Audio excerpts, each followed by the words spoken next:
Hello and welcome to another Tabletop Games Blog Saturday review. A great fire engulfed the whelming matches factory.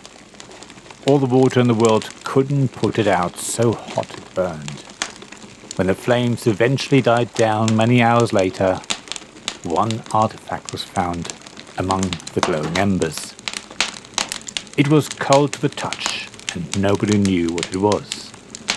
Maybe it was one of the matches by Daniel McKinley from Thing 12 Games. Wow, what a story to set the scene. The whole game is dedicated to the topic of matches. The game box looks like an oversized matchbox. There are flame tokens to keep track of points, the first player marker of a match, and the cards have a certain number of matches on one side, and a fiery illustration on the backs. You start to feel a bit hot under the collar just setting up the game.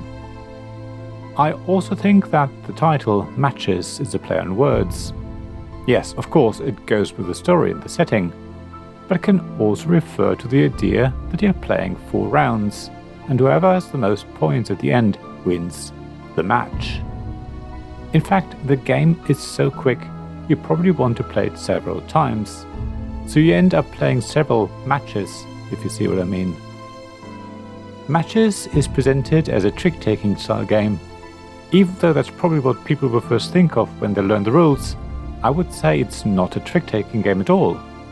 It reminds me more of a set collection game mixed with a last player standing mechanism. You either get points for each pair of cards with the same value, or being the last player who didn't pass. So you don't win a trick as such, and you certainly don't take the cards played to show that you won. At the same time, there's a feeling of trick-taking because everyone starts with a hand of cards, and one player starts a round by playing a single card from their hand. Everyone else now has to play one or more cards from the hand whose values add up to that of the card that the lead player put in the middle of the table. So it feels a bit like the first player decides the suit that everyone has to follow, except that it's a number rather than a color or actual suit. Unlike real trick-taking games though, everyone can play more than just one card, and you don't just go around the table once, but keep going until every player, except one, has passed.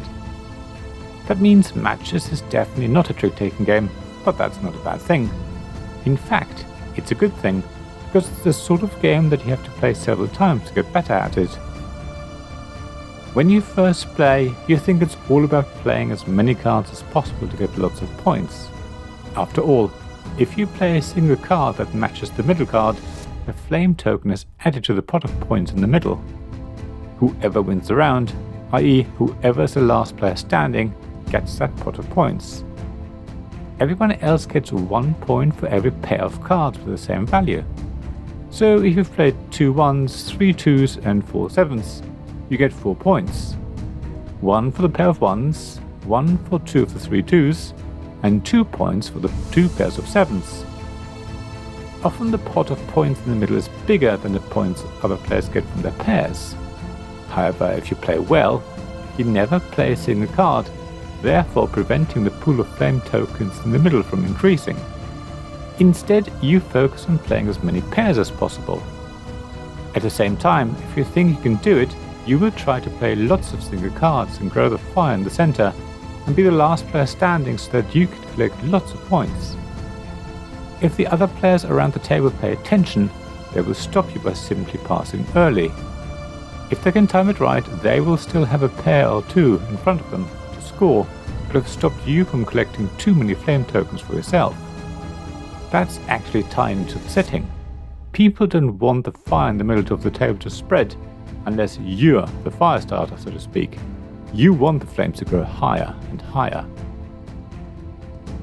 The more you play, the more you realize what a good hand is, learn when to pass intentionally, and even know when to pass straight away, just so that you can have a great hand in the next round.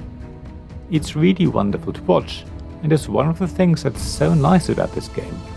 You and the people you play with learn the game together. The rules are really quite simple, so it's really easy to teach. Yet it will take a lot longer to become a master at Matches. You will try various strategies and everyone around the table will do the same. When you think you've cracked it, someone else will have found a way to stop you. It's a lot of fun.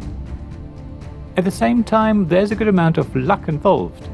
It's a card game after all. What you can and can't do will depend on the hand you've been dealt. That doesn't mean there's actually a bad hand as such, but even if you don't like the cards you've got, you can just pass and hope for better cards next round. Actually, it's not even as black and white as that. At the end of a round, you can decide which of the cards you didn't play you want to keep. So you can pick the best ones and then get dealt new cards that are hopefully a better match. Also, the first player to pass gets a consolation point and will be the first player in the next round. That's really quite tempting because it means you can play the card that will score you the most points. Matches is really a lot of fun and the sort of games you can play with a wide variety of people. It goes up to 6 players, which is amazing, and the rules are really simple. It takes about half an hour to play, the most, depending on player count. It's a deck of cards and some tokens which are easy to take with you. It doesn't take up much space on the table either, making it ideal for a pub or small side table. So yes, it does tick a lot of boxes. If you ever get bored with the basic rules, you can add in the so-called burn cards to get some more variety. Personally though, I love just the basic game and have played it about a dozen times already. It's a favourite among my family now and I can highly recommend it. Thank you for listening to this Tabletop Games Blog's Saturday Review podcast. Please check the description below for links mentioned in this episode as well as to the written version of this article on the blog. If you enjoyed this episode, please subscribe, give us some stars or leave a review. Please also tell your friends about me, and if you want to offer financial support, check out my Patreon and Ko-fi pages, links to which you'll find in the blog at tabletopgamesblog.com. So thank you again for listening, and I hope to see you again soon. This podcast was made possible by the generous help of my supporters. Royal Patron Sean Newman, Magic Champion John Risley, Castle Guards David Miller and James Naylor, Dice Masters Alex Bardi, Paul Grogan and Robin Kay, Shining Lights Gavin Jones, Vukasin Nizovic, Sarah Reed, Richard Simpson and Tim Vernick.